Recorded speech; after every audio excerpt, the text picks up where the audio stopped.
സംസ്ഥാനത്ത് മഞ്ഞൾ വില കുതിച്ചുയരുന്നു. മഞ്ഞൾപ്പൊടി കിലോയ്ക്ക് 350 രൂപ മുതൽ 450 രൂപ വരെയാണ് ഉയർന്നത്. ഓണക്കാലത്തെ വില ഇനിയും വർദ്ധിക്കുവാനാണ് സാധ്യത.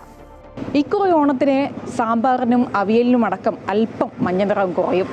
മഞ്ഞളിന് സമീപകാലത്തെങ്ങുമില്ലാത്ത രീതിയിലുള്ള വിലവർധനമാണ് ഉണ്ടായിരിക്കുന്നത്. കഴിഞ്ഞ വർഷം 150 രൂപ വരെയായിരുന്നു ഉണങ്ങിയ മഞ്ഞളിന്റെ വില. ഇക്കുറി അത് 200-ന് മേലെയായി. മഞ്ഞൾപ്പൊടിക്ക് 350 രൂപ മുതൽ 450 രൂപ വരെയായി ഉയർന്നു.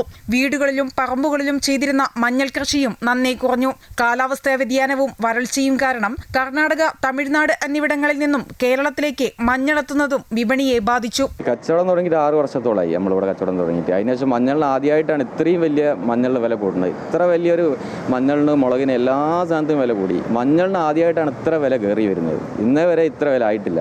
ഇനിയിപ്പോൾ ഓണാകുമ്പോഴത്തേന് ഇനിയും കൂടാനാണ് സാധ്യത എന്ന് പറഞ്ഞത്. മഞ്ഞളുടെ വരവ് കുറഞ്ഞ് മഞ്ഞൾ തമിഴ്നാട്ടിൽ കിട്ടാനില്ല എന്നൊക്കെയാണ് പറയുന്നത്. അപ്പോൾ ഇനിയിപ്പോൾ അത് കൂടി വരാനാണ് സാധ്യത. ഓണമൊക്കെ ആകുമ്പോഴത്തേന് കൂടുതൽ എടുക്കുമ്പോൾ കൂടുതലായിട്ട് കയറി വരാനാണ് സാധ്യത.